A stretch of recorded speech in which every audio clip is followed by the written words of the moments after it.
Now, the claim that the chief has made, it doesn't stand to scrutiny at all.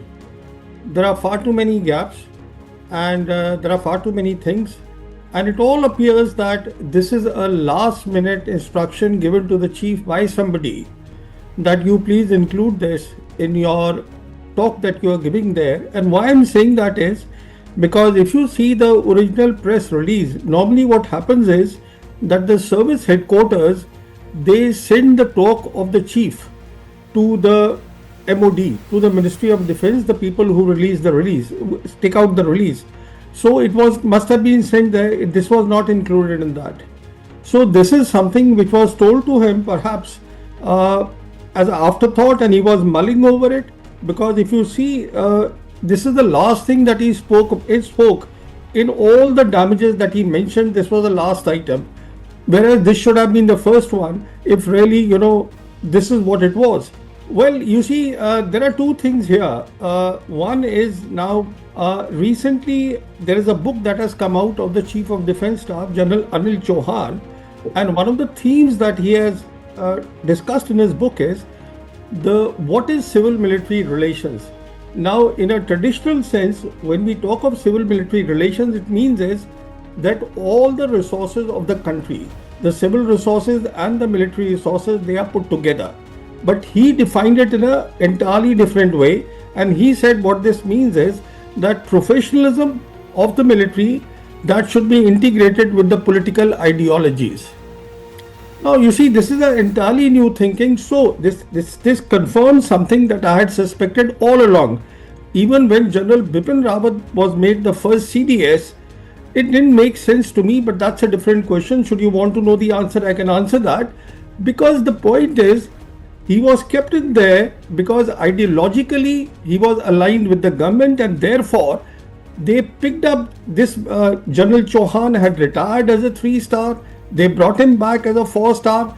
So this is what I think it is after having read his definition of civil-military relationship. So the government is not doing things directly.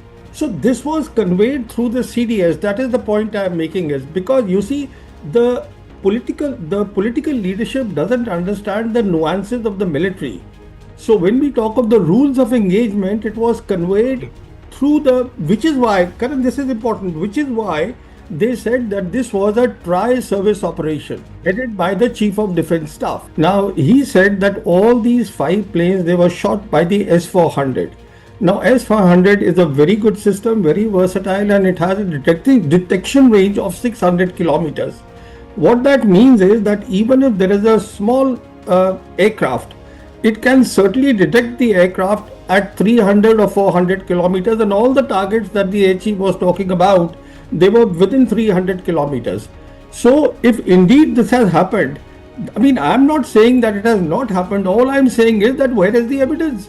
You should identify and tell the people of India and the world that, okay, 5 fighter planes, what are their types? Were they J-10s? Were they JF-17s? Were they F-16s? I mean, this is something you would know. The command, the entire Air Force looks up to the chief. He is the man, and he must retain the respect of the command. Because if that respect is lost, these are the things that lead to command breakdown. Indiscipline in the command, that is my worry, that when a chief says something, any chief, and the people inside the service, they know what is the truth. So that leads to losing respect for the chief. I mean, this is a big worry because all these air warriors, let alone the air warriors, I mean, after all, we know that this naval officer, he is also aware of that, because within the services, you know what's going on. The second part is, the more service becomes, military becomes ideologically driven, the less competent it would be. I mean, these are the examples of that. Well, there is a bit of a pattern with the government, and that pattern is that whenever they are under pressure, and right now they are under tremendous pressure both within the country and within the country primarily because of Rahul Gandhi, because Rahul Gandhi has taken up a subject which is exposing the election commission's wrongdoing, and it's a very big thing. So they are under pressure, there's no doubt about it. So in my assessment, this is about deflecting from that issue. Why they have brought in the air chief is because this is something that Rahul Gandhi had spoken in the parliament, and now they brought in the air chief to basically respond to Rahul Gandhi. But what Rahul Gandhi said is entirely different. There has to be evidence. No evidence has been shown. What were the type of aircrafts, the fighters that were brought down, that has not been spelled out. And then, you see, a very simple thing is that today there are at least 4 big countries, I'm including EU in that, who have round the clock visibility. They have global satellite constellations. And America is one of them, Russia is another, China is another, and EU is another. So people know the reality. You see, it is basically, in my assessment, this whole thing of chief coming and saying all this is to assuage the feelings of the Indians. Because the worry is that the image of the government should not come down in the eyes of the Indians. That is what matters. In my assessment, if as far as the military is concerned, it's something that should not have happened. See, Americans are keeping track of all their assets which are there with the foreign militaries. And they have this end use monitoring clause with Pakistan also, like they have with so many other countries. So from time to time it's monitored, reports are written. So how is it that for 3 months the Americans are not aware? See, this is this ties up with your earlier question, that why is it that the international press is not taking this instance seriously? Because they don't seem to have any evidence in support of the claim that has been made in India. I mean, even within India, we are questioning. We are questioning because we want to believe it, but please give us the evidence. Today, there is a satellite constellation. There is round the clock coverage. People know what's going on in which country. Then there are private companies, commercial companies also, which are keeping a track of what's going on. So this is something you can't hide in this age at all. So if indeed something like this have happened, somebody would have reported this in the last 3 months. If this is such a big breaking news, how is it that the end of the talk, the air chief is mentioning this in passing?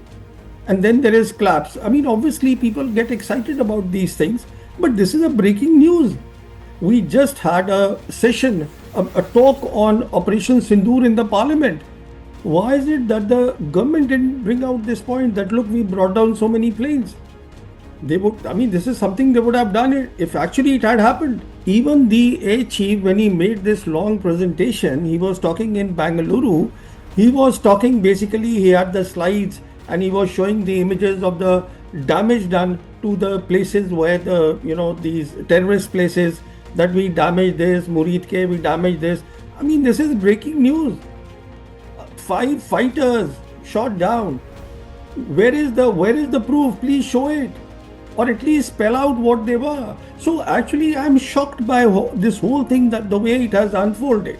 See, the reason is that any time a chief speaks anywhere, then the concerned service headquarters, they send the transcript to the Ministry of Defense, they issue the releases.